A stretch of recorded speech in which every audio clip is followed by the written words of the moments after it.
الآل نور من سراج محمد،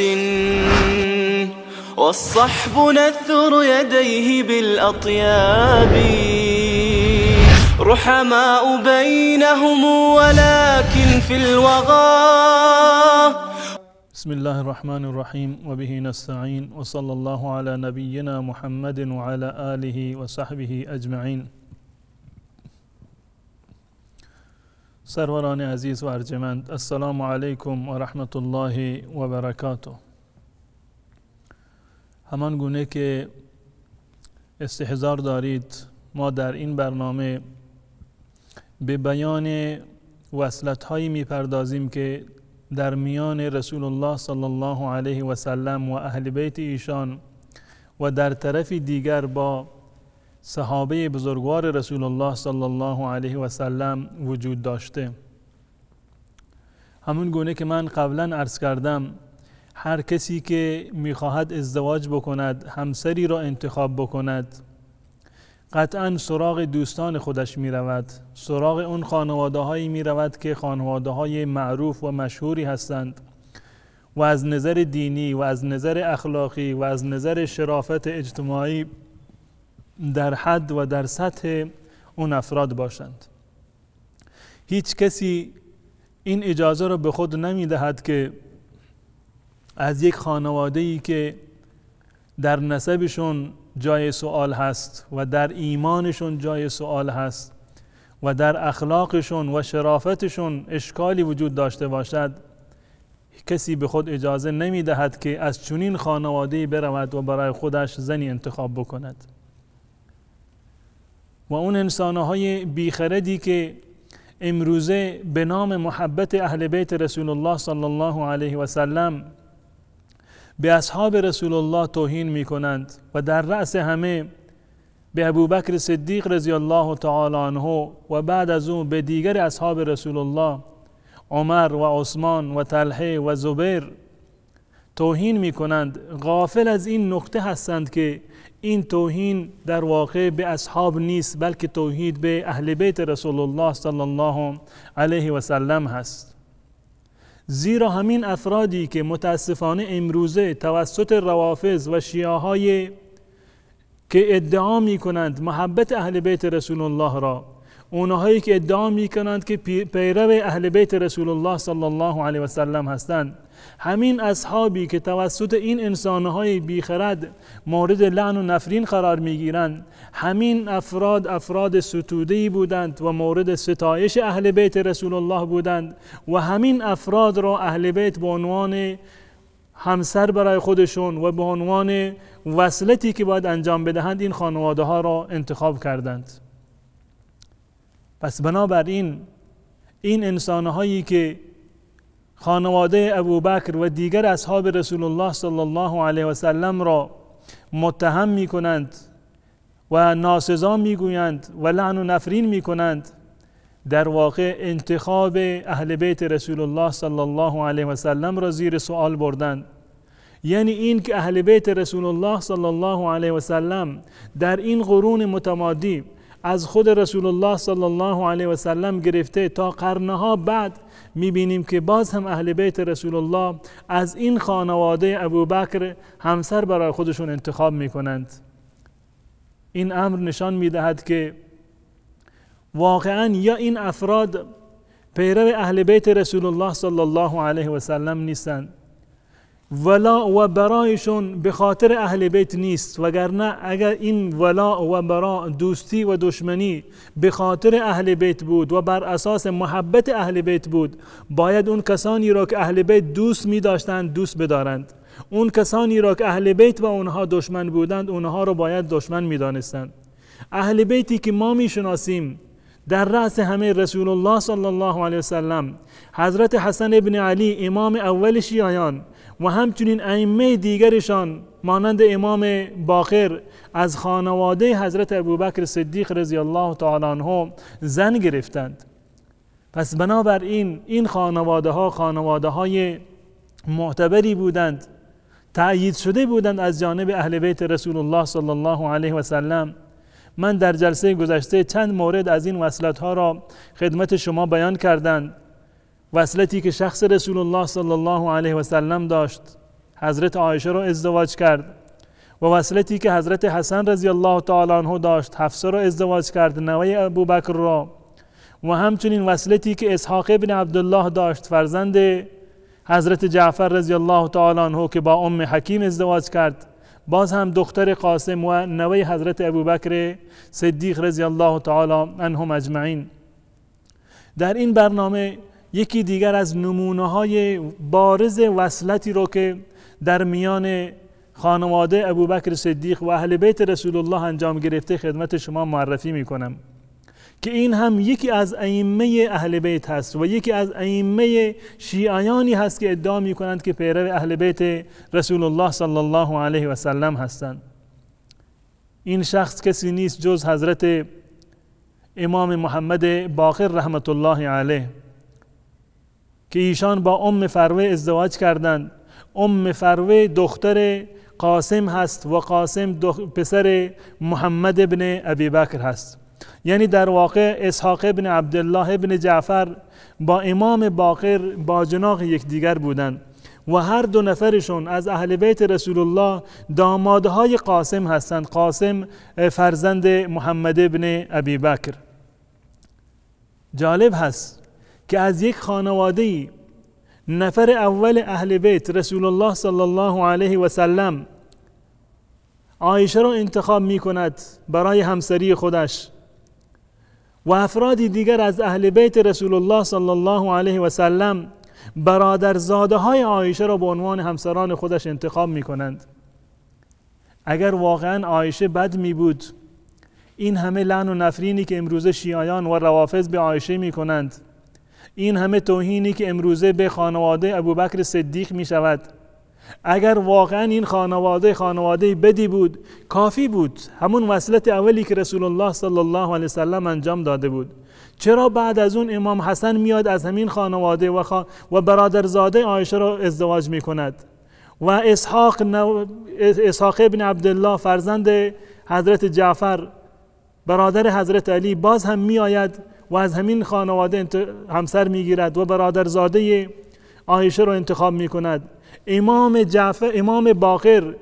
که اینها را معصوم می دانند ائمه خودشان را، باز هم این امام معصوم می آید از همون خانواده عایشه و خانواده ابوبکر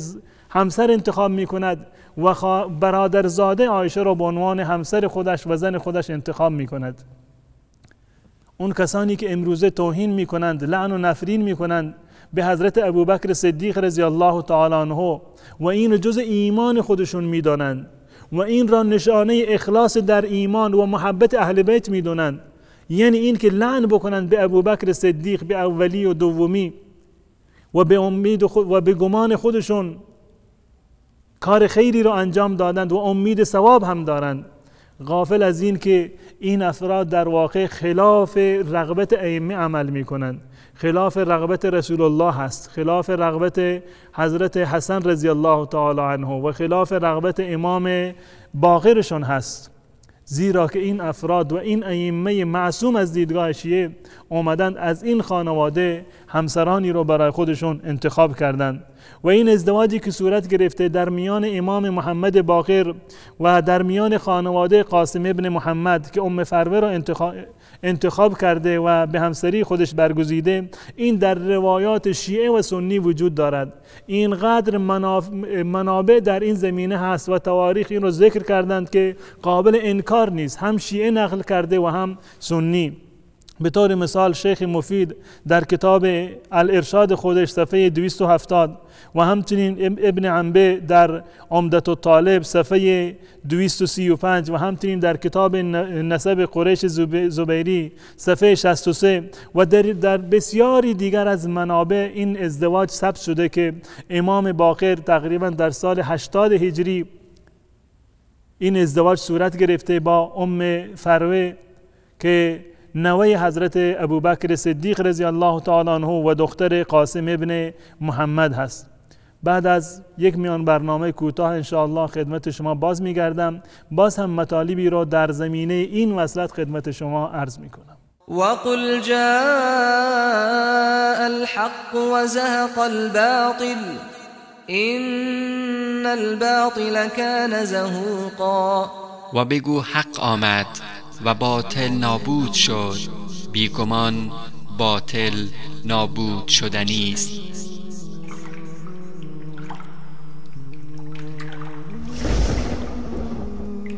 وصال حق، اسلام ناب به دور از خرافات. آری بینندگان عزیز و ارجمند،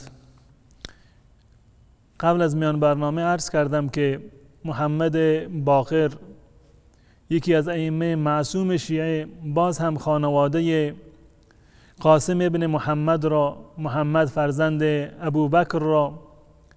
شایسته دانستند که از این خانواده برای خودش همسری را انتخاب بکند. اما اون انسانهایی که دینشون فقط افسانه هست، اعتقادات و باورهایشون همه وهم و گمان هست، تاریخشون همه بر اساس دروغ بنا شده و تمام دینی را که دارند دین دروغی هست، تاریخ دروغی هست، باورهای دروغی هستند. این تاریخ شفاف را آمدند و وارونه جلوه دادند و به این گونه هم ادعا می کنند که پیرو اهل بیت رسول الله و محب اهل بیت هستند. غافل از این هستند، در واقع تقصیری رو هم ندارند عموم شیعه، زیرا که از این موارد و این نکات غافل ماندند.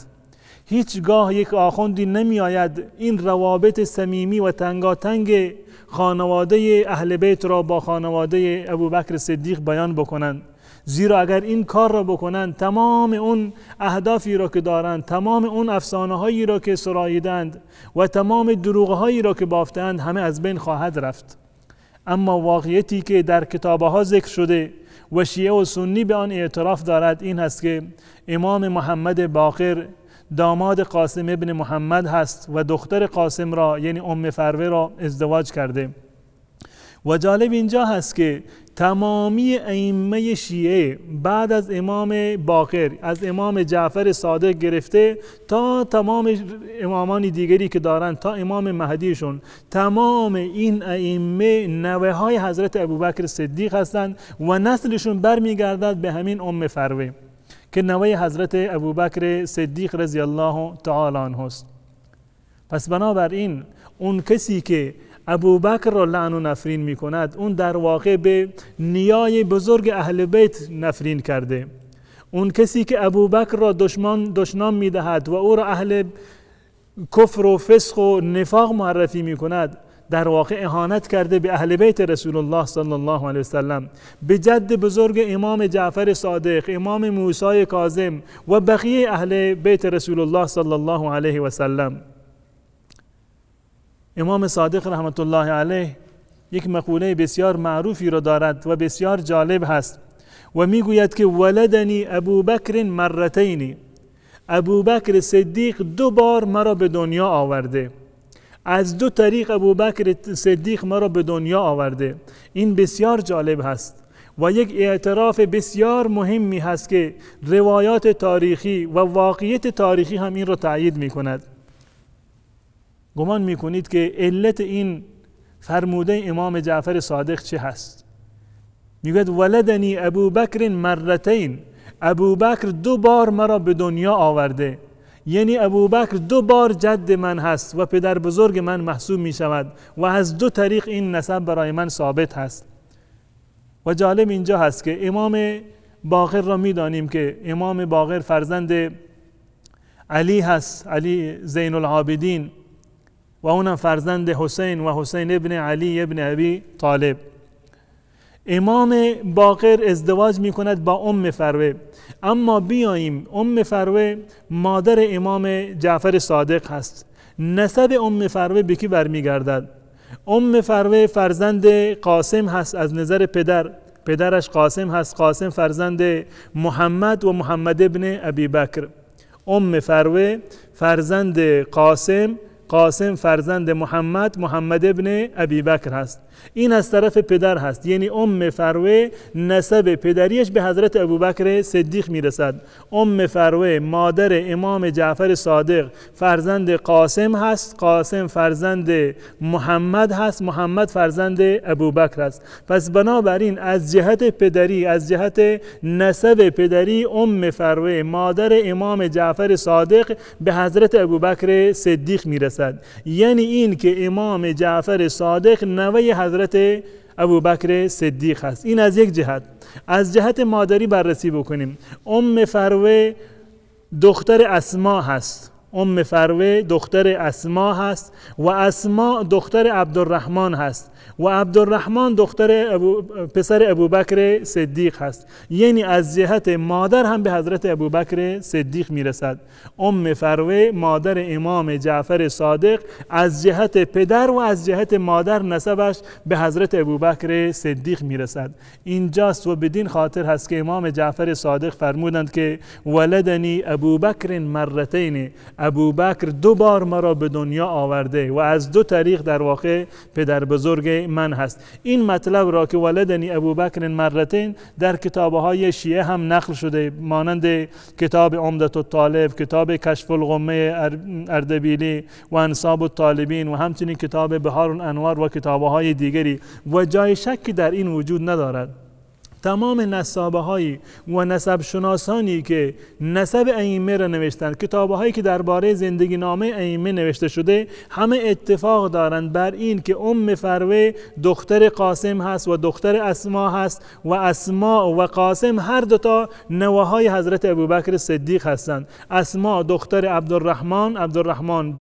پسر ابوبکر و همچنین قاسم فرزند محمد هست و محمد فرزند ابوبکر صدیق هست. پس بنابراین جعفر صادق رضی الله تعالی عنه و رحمت الله علیه و بعد از اون بقیه ائمه‌ای که از نسل امام جعفر صادق هستند، همه نسبشون برمیگردد به حضرت ابوبکر صدیق رضی الله تعالی عنه. اما ببینیم که این عبدالرحمن و محمد که فرزندان حضرت ابوبکر صدیق رضی الله تعالی عنه هستند، چه کسانی هستند؟ عبدالرحمن برادر حضرت عایشه رضی الله تعالی عنها است، یعنی از یک پدر و یک مادر بودند. اما محمد فقط برادر پدری حضرت عایشه هست و مادر محمد اسما بنت عمیس هست. اسما بنت عمیس رضی الله تعالی عنها اول همسر حضرت جعفر بود و بعد از این که جعفر به شهادت رسید، بعد از اون حضرت ابوبکر صدیق با اون ازدواج کرد و بعد از ابوبکر صدیق حضرت علی ازدواج کرد و این محمد ثمره ازدواج ابوبکر صدیق با اسما بنت عمیس هست. و جالب اینجا هست که فرزندان جعفر صادق و فرزندان ابوبکر صدیق و فرزندان علی ابن ابی طالب که از این از اسما بنت عمیس بودند با همدیگر برادر هستند. چه وصلتی از این نزدیکتر که چند نفر را از اهل بیت رسول الله را، حضرت جعفر را و حضرت علی رضی الله تعالی عنه و در کنار اونها حضرت ابوبکر صدیق، فرزندانشون با همدیگر برادر باشند از جهت مادر. و اضافه بر این وقتی که در یک مرحله بعد می روند و در نسل بعدی این نسل به همدیگر متصل می شود و تا قیام قیامت متصل هست و تمام اولادی که به وجود آمده و ائمه‌ای که شیعه دارند بعد از امام جعفر صادق، از امام صادق گرفته تا نسل بعدی ائمه، همه برمیگردد به حضرت ابوبکر صدیق رضی الله تعالی عنه که در واقع تمامی ائمه شیعه بعد از امام و از امام جعفر صادق به بعد تمام نوه های حضرت ابوبکر صدیق هستند. هیچ انسان عاقلی و هیچ انسان فرخیخته‌ای که واقعا به عقل خودش احترام قائل هست، به منطق قائل هست و واقعا امورش را بر اساس اصول علمی و اصل اعتقادی و بر اساس باور خودش تصور می کند، نمی آید به ابوبکر صدیق رضی الله تعالی عنه توهین بکند، زیرا که توهین به ابوبکر صدیق توهین به آبا و اجداد ائمه هست. اگر ما قائل به این باشیم که ابوبکر صدیق در نسبش اشکالی وجود داشته، اون گونه که متاسفانه برخی از انسانهای بیخرد مطرح می کنند، معنیش این هست که اگر ابوبکر صدیق العیاذ بالله زنازاده باشد، حرامزاده باشد، امام جعفر صادق و بقیه ائمه‌تون بعد از امام جعفر صادق همه اونها نسبشون دچار این اشکال هست. و واقعا این حرفی هست که هیچ انسان عاقلی و نه تنها مسلمانی بلکه انسان عاقلی نمیتواند چنین حرفی را قبول بکند که ما بیایم ابوبکر صدیق را متهم بکنیم در ایمانش، در اخلاقش، در نسبش و فرزندان ابوبکر صدیق از این عیب و ننگ مبرا باشند. قطعا این گونه نیست. اگر عیبی در ابوبکر صدیق هست، عین همون عیب در فروه هست که مادر امام جعفر صادق بوده و همون عیب به امام جعفر صادق و امام موسی کاظم و به بقیه ائمه هم منتقل می شود. اما واقعیت این است که در میان اصحاب رسول الله و اهل بیت رسول الله، خصوصا در میان خانواده ابوبکر صدیق و به اهل بیت رسول الله صلی الله علیه و سلم هیچ گونه مشکلی وجود نداشته، دشمنی وجود نداشته و با همدیگر دوست بودند، صمیمی بودند، بلکه همدیگر را کف یکی دیگر می دانستند و از همدیگر این دو تا خانواده وصلت‌هایی را با یکدیگر انجام دادند که این بزرگترین نشان از محبت و صمیمیت هست و نشان از این دارد که اهل بیت رسول الله صلی الله علیه و سلم همان گونه که رسول خدا صلی الله علیه و سلم دستور داده بود که اهل بیت را دوست بدارید، خانواده ابوبکر صدیق اهل بیت را دوست داشتند، با اونها وصلت داشتند و همچنین اهل بیت خانواده ابوبکر را دوست می داشتند و این خانواده را کف خود می دانستند و با افرادی از این خانواده و دخترانی از این خانواده ازدواج کردند. تا برنامه دیگر که در خدمت شما خواهم بود و مطالب دیگر را عرض می کنم خدمت شما، تمامی شما را به الله متعال می سپارم. السلام علیکم و رحمت الله و برکاته. الآل نور من سراج محمد والصحب نثر يديه بالأطياب رحماء بينهم ولكن في الوغى أسد على الباغي كأسد الغاب خير القرون هم وليس كمثلهم عظماء بعد الرسل في الأحقاب رحماء بينهم ولكن في الوغى